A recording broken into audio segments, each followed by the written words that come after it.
Hello guys, welcome to the second episode of Rosa. Hey.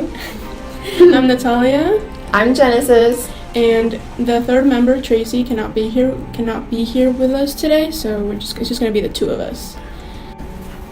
So today we're going to continue the conversation for serial killers from Genesis' perspective, and today we're going to talk about puppy mills. I'm sure many of you have heard about puppy mills, but if you have not, puppy mills are almost like dog factories that breed dogs continuously, where females are in continuous heat and dogs are brought into the rooms, like male dogs, and they are breeded with the females where they create more puppies. It is extremely inhumane and it's dirty. The dogs are kept in deplorable conditions and they are not given any proper veterinary care. They are kept in wire cages. There are no certain sizing requirements for the cages, so it's just one cage, and if the dog fits, the dog fits. So they don't have any space to walk around. That could cause different muscle diseases, that could cause permanent damage to their muscles and to their legs, and also they could also lose their tails because of no space where they can, because that wag it? Yeah, move it, wag. Aww. It's actually a very, very horrible living condition for these dogs. And surprisingly, they are legal. There are no rules, there are no laws that are enforced. There are laws for these puppy mills, like the Animal Welfare Act, and it sets the standards that governs the care for dogs and cats in these puppy mills. However, there are no restrictions and no rules for these puppy mills, so like I said, they can be allowed in any type of cage, no proper veterinary care. These unwanted animals can be killed or abandoned, and no human interaction is required. So how does it work? Like, what's the process of a puppy mill? Like, how does it work as a factory?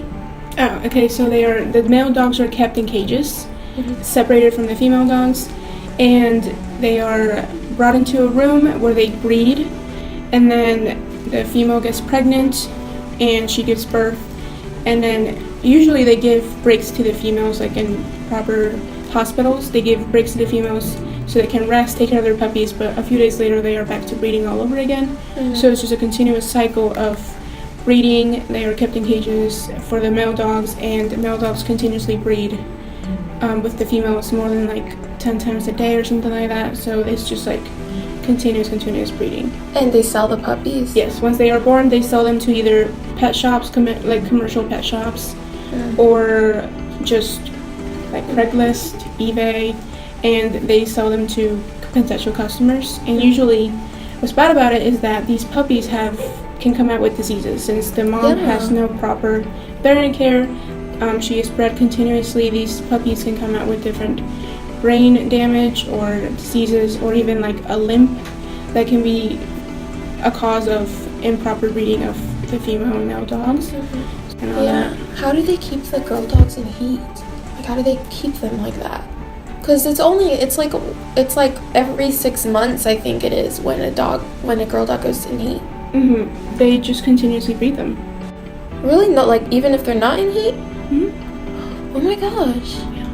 It's insane, right? That's crazy. Yeah, it's crazy. And what surprises me is that there's no one that really knows about it. Yeah. They just think that these puppies come out, and when they hear dog factories, they think it's a good thing. So, yeah. I mean, I suppose it could be a good thing if it was properly organized. Yeah, if it was like, yeah. You know, you hear of official dog breeders where they are humane, they treat the animals well, they give them proper veterinary care, they give proper rest time for the females, they don't keep them in wire cages. It can be a proper thing to do, but what the main reason for puppy mills is money. You know, the more dogs that they create, and I quote, they get more money. So that kind of sucks. I feel bad for the puppy. Yeah, I do too. Adopt, don't shop. Yeah, exactly. Adopt, don't shop, guys. It's very bad. Don't do that. I sometimes think that if you see a dog in a pet shop, you're saving it, but you're really just creating a continuous cycle. It's kind of like that. What's it called? Petland? Petland.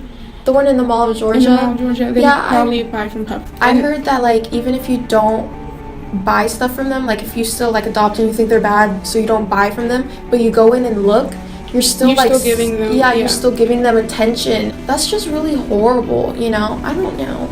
It's fishy over there. Yeah, someone should do an investigation. We need to start an investigation. Cerberus investigation, join it. Yeah. So yeah, and what's dangerous about these puppy mills is that that sounded like you farted. It was the phone vibrating. Stop it. I'm just editing it out. Okay. It's funny. Okay. What was I talking about before my phone farted? I'm sorry, I still laugh at fart jokes. Okay.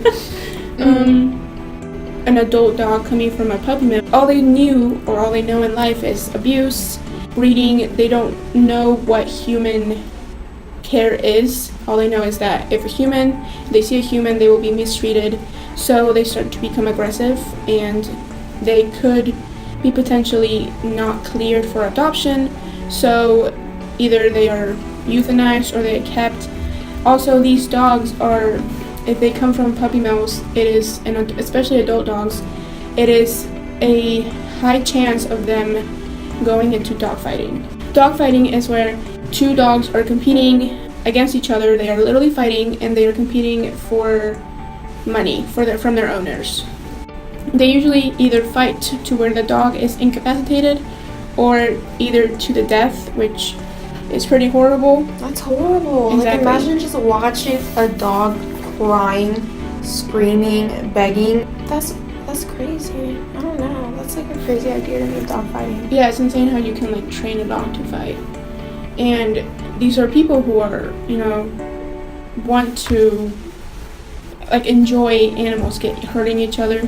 They enjoy the pain, and it's actually a pastime for different people. It's kind of like watching a football game.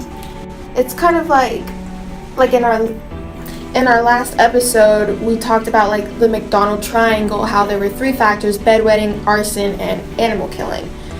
And I wanted to talk about like the animal killing that you just mentioned, because killing animals doesn't necessarily make you a serial killer, but it actually makes you likely to commit violent crimes in the future, or become like a criminal. Even a dog fighter. Yeah, so like a dog fighter would fit perfectly for that, because animal killing is animal killing. Mm-hmm. So I know 2 great examples of this. It's Jeffrey Dahmer and Ted Bundy. Those are one of the most prolific serial killers in our time, and they actually fit the McDonald triangle. They're like one of the only ones. It's a very small percentage that does, but they did, and when they were younger, when they were children, and even as they grew into their teens, they would kill animals. And serial killers are just bad. Like, it doesn't matter if they kill animals, or if they wet their bed, or if they set fire on stuff, like, they're just bad in general. And it's not their fault in a way. Like, I'm not saying like, oh, it's not their fault, like they chose to kill, but it has so much to do with their environment, with everything that they are. Serial killers basically are messed up, or become serial killers, or whatever. It's a result of both biological and social factors interacting with each other, and so they actually develop this disorder called antisocial personality disorder. Have you seen Shane Dawson? Yes, Shane Dawson. I love Shane Dawson. I love Shawn Mendes. I hate myself. Okay, so it's like basically the other word for it is serial killers. I mean, basically the other word for it is psychopathy. An antisocial personality disorder is a mental condition in which a person consistently shows no regard for right and wrong, and ignores the rights and the feelings of others. They feel no remorse. Yeah, they feel basically like they don't really feel anything unless it's for themselves. Okay, yeah. They tend to like antagonize or manipulate or treat others harshly, and they don't even, like, with indifference, like they don't really care. Okay. They show no guilt, no remorse. Yeah. At all. And so, like, a good example, most serial killers are diagnosed with this personality, and it has a 38% chance, unfortunately, of being passed down. Mm-hmm. So it's a really serious condition, and it's very common among serial killers, which is, you know, crazy. So like serial killers do have one thing, you know, they have a couple things in common, all of them. You know, they were bad childhoods, you know, broken homes, abuse, sexual abuse, and then there was, you know, the fact that they were born biologically they were already messed up, which is insane to me because it's not like you asked for it. Yeah, you know, some people develop this kind of things, and some people are born with it. I don't know. It just happens. It just happens. Like, you just put in the right mixture of things, and you have a serial killer. Mm-hmm. It's crazy. And so, like, a really good example of this is Richard Ramirez. Richard Ramirez was called the Night Stalker back in June 1984. In California, he went on a killing spree in the beginning of June that lasted for about a year. And so what he did was he crept into houses in like really, really late, and he would rape, torture, and kill just randomly selected victims, you know, and he killed at least 13 people that we know of, you know, and so like his background is just like really crazy, like, so like he was born in Texas, you know, he was the 5th child of Mexican immigrants. So basically everything that was bad that could happen to him happened to him. So when his mother was pregnant with him, she worked at a boot factory, and at the boot factory she was exposed to really bad chemical fumes when she was pregnant with him. And even crazier, all of his siblings had birth defects, every single one of his siblings. So it ranged from like respiratory difficulty to like bone deformities. And then when he was 2, a whole ass dresser fell on his head, causing a large forehead like bump, like a laceration. And then at 5, he was knocked unconscious from a swing, and how does that happen? The swing, but like he would fell or something like that. I don't know, but he was knocked unconscious, and since then he had been experiencing epileptic seizures.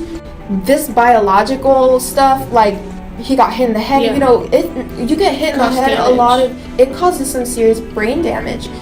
His father was physically abusive to his entire family, not just him, his entire family. And when he was 12, he had an older cousin whose name was Miguel Ramirez, and Miguel Ramirez exposed Richard Ramirez when he was only 12 to photos of raped and dismembered Vietnamese women. And what's crazy about this Miguel Ramirez is that later he shot his wife in front of Richard Ramirez. And then Richard Ramirez eventually became addicted to drugs and dropped out of high school. So like all of the bad things that could happen, it was just like one thing after another. Yeah, it's crazy to me. Like he came out pretty messed up, and it's because of things that happened to him, and that influenced his killing spree. Yeah, that's just like crazy to me. You can literally make a serial killer. You can make one if you do the right stuff. Not saying what we should. If you like add the right things. If you can make like a dangerous person. And he was into Satanism. Like he was. Oh yeah, another thing to add to. Yeah, like. Wow, that's insane. Okay, we'll say it. Okay, guys. So time has run out. Yes, it has. No, that's not. So why do I always go? I always go when I laugh. Like I hate that about myself. And sometimes I slap my knee, or I slap my forehead, and it hurts. Like I'll be like, like the emoji. It's really bad. Okay, so this episode ends here. We've talked about serial killers. We've talked about prostitution, puppy mills, dog fighting, Richard Ramirez, which is a scary individual, animal killing, you know, the abuse of, you know, some serious shit. Yes. Thank you so much for listening. Bye, guys.